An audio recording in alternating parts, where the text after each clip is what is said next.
Hey, McGinn, welcome back. It's Mr. Lohn. I'm excited to bring our latest read aloud to you. Today, when you look outside, you can see some gray skies, some rain, and when those days come and we might be locked out of doing things outside, we get a chance to turn to our imagination. So I found a book today from a favorite character of our students at McGinn that talks about using your imagination. So, by Kimberly and James Dean, here is Pete the Cat's Groovy Imagination. Pete the cat was happy. Today would be so much fun. Chilling out, catching vibes, sand, surfing, and lots of sun. But when Pete looked outside, he got down in the dumps sad. Dark clouds, pouring rain could make this good day turn bad. Pete didn't complain. He did not feel blue. Pete knew he could find something fun to do. Pete drew a cool picture. Pete strummed a little tune until he saw something too good to be true. Pete found a big box. He looked it up and down. He turned it side to side, and he spun it all around. The box was brown, and it was strong. The box was wide and tall. Maybe this wasn't just any box after all. This box rocks. The box was big, and it was groovy. The box could be something new. Suddenly, Pete's imagination grew and grew and grew. Maybe it was more than a box. Maybe it was more than it seemed. Pete closed his eyes and had an out-of-this-world dream. It was more than a box. It was a groovy rocket ship. Pete saw the moon on his outer space trip. 10, 9, 8, 7, 6, 5, 4, 3, 2, 1, blast off!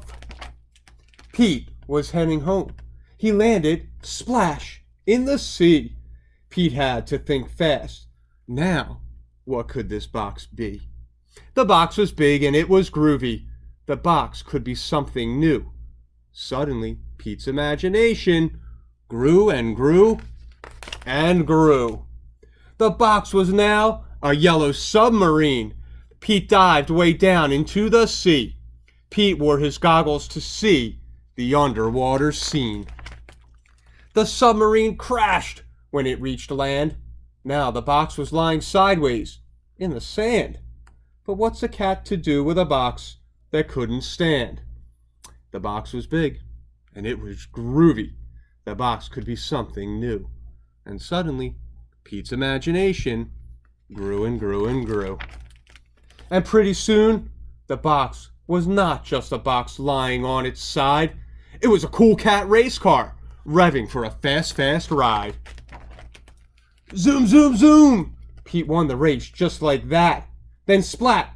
The race car went flat. Now what good is a box that looks like a mat? The box was big, and it was groovy. The box could be something new. And suddenly Pete's imagination grew and grew and grew. Even though a flat box was not in the plan, Pete imagined it was a stage for his jammin' rock band. Sometimes our plans just don't go right, but it doesn't mean the day can't be out of sight. If you use your imagination, you will see just how groovy your day can be. When you want to dream of something new, thinking outside the box is the grooviest thing to do. Boys and girls, I hope you love that little adventure with Pete the Cat. We've talked about imagination and creativity in here all the time. I say to you, jump into your books, go on adventures with the characters or wherever the setting may be. Write your own little stories using imagination. Take a box just like Pete did at home and make it into anything that you want. Okay? Let those imaginations fly. McGinn, I'll see you back here with another read aloud to wrap up the week tomorrow. Have a good night.